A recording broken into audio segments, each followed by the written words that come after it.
ये एक सच्ची घटना है जो 2019 की है। राजस्थान के एक छोटे से गांव में रहने वाले राजेश और सुरेश दो दोस्त थे। वे अक्सर रात में गांव के बाहर टहलने जाते थे। उस रात बारिश हो रही थी और हवा में एक अजीब सी ठंडक थी। पुरानी हवेली के पास से गुजरते समय उन्होंने कुछ अजीब आवाजें सुनी। हवेली में कोई नहीं रहता था पिछले 20 सालों से, लेकिन उस रात वहां से एक मध्यम रोशनी दिखाई दे रही है। यार सुरेश, इस हवेली से रोशनी क्यों आ रही है? सुरेश, मुझे नहीं पता यार, लेकिन यहाँ तो कोई नहीं रहता। राजेश, चलो पास जाकर देखते हैं कि क्या बात है। सुरेश, नहीं यार, मुझे अच्छा नहीं लग रहा। राजेश की जिज्ञासा उस पर हावी हो गई और वे दोनों हवेली के अंदर दाखिल हो गए। हवेली का आंगन टूटे हुए पत्थरों और मिट्टी से भरा था। दीवारों पर पुराने चित्र धुंधले हो गए थे। सीढ़ियां टूटी हुई थी, लेकिन अभी भी उपयोग में आ सकती थी। अचानक ऊपर से किसी के चलने की आवाज आई। धप धप धप। आवाज धीमी लेकिन साफ थी। हवा में एक अजीब सी गंध थी, जैसे कि कोई चीज सड़ रही हो। सुरेश, यार ये आवाज कहां से आ रही है? राजेश, लगता है ऊपर कोई है, चलो देखते हैं। सुरेश, राजेश मत जा, यहाँ कुछ गड़बड़ है। राजेश, डर मत, बस एक नजर देख लेते हैं। वे धीरे धीरे टूटी सीढ़ियों पर चढ़े। पहली मंजिल पर पहुंचकर उन्होंने देखा कि एक लंबा गलियारा है जिसमें कई कमरों के दरवाजे बंद थे। दीवारों पर मकड़ी के जाले लटक रहे थे। अचानक एक कमरे से हल्की सी रोशनी दिखाई दी।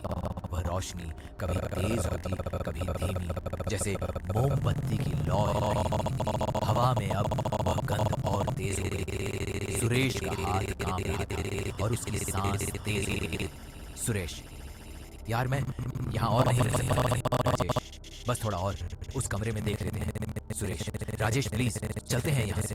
राजेश, शांत हो जा, कुछ नहीं होगा। दोनों दोस्त उस कमरे के दरवाजे के पास पहुंचे जहां से रोशनी आ रही थी। दरवाजा थोड़ा सा खुला हुआ था। अंदर से कोई आवाज नहीं आ रही थी, लेकिन वह अजीब गंध और भी तेज हो गई थी। राजेश ने धीरे से दरवाजे को धकेला। कमरे में एक पुरानी मेज पर मोमबत्ती जल रही थी। अचानक हवा का झोंका आया और मोमबत्ती बुझ गई। अंधेरे में उन्होंने कुछ हिलते हुए देखा। एक काला साया कमरे के कोने में खड़ा था। राजेश, अरे ये क्या है? कोने में कुछ खड़ा है। सुरेश, भाग चलो यहाँ से, भाग चलो। राजेश, रुको, शायद कोई इंसान हो। सुरेश, ये इंसान नहीं है। राजेश, वह काला साया धीरे धीरे उनकी तरफ बढ़ने लगा।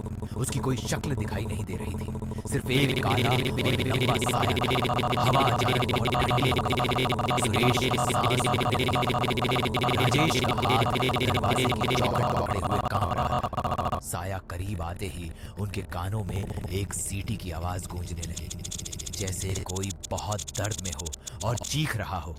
दोनों की आंखों के सामने अंधेरा छा गया। सुरेश, ये हमारी तरफ आ रहा है। राजेश, हिल नहीं पा रहा, पैर नहीं उठ रहे। सुरेश, ये आवाज क्या है? कानों में दर्द हो रहा। राजेश, कुछ भी हो जाए, यहां से निकलना है। अचानक राजेश को अपनी शक्ति वापस आई और उसने सुरेश का हाथ पकड़कर उसे खींचा। वे दोनों भागकर गलियारे में आए। पीछे से वह सीटी की आवाज और तेज हो रही थी, जैसे वह चीज उनका पीछा कर रही है। सीढ़ियों की तरफ भागते समय उन्होंने महसूस किया कि कोई उनके कंधे पर हाथ रख रहा है, लेकिन जब वे मुड़कर देखते तो कुछ नहीं दिखता था। हवेली की दीवारें जैसे उन पर गिरने वाली थीं। राजेश, भागो, रुकना मत, भागते रहो। सुरेश, कोई मेरे कंधे पर हाथ रख रहा है। राजेश, पीछे मत देखो, बस भागो। सुरेश, ये हमारा पीछा कर रहा है। वे किसी तरह सीढ़ियों से नीचे पहुंचे और आंगन में। बारिश अब भी हो रही थी, लेकिन उन्हें बाहर निकलने की जल्दी थी। हवेली के फाटक तक पहुंचते समय उन्होंने पीछे मुड़कर देखा। हवेली की खिड़कियों से एक काली छाया जो उन्हें देख रही थी। वे दौड़ते हुए गांव वापस आए। अगली सुबह जब वे गांव के बुजुर्गों को यह बात बताई तो उन्होंने कहा कि वह हवेली में एक आत्मा रहती है जो रात में भटकती है। सुरेश, देख, वह अब भी हमें देख रहा है। राजेश, बस भागते रहो, गांव पहुंच जाए सुरेश, कभी वापस नहीं आऊंगा।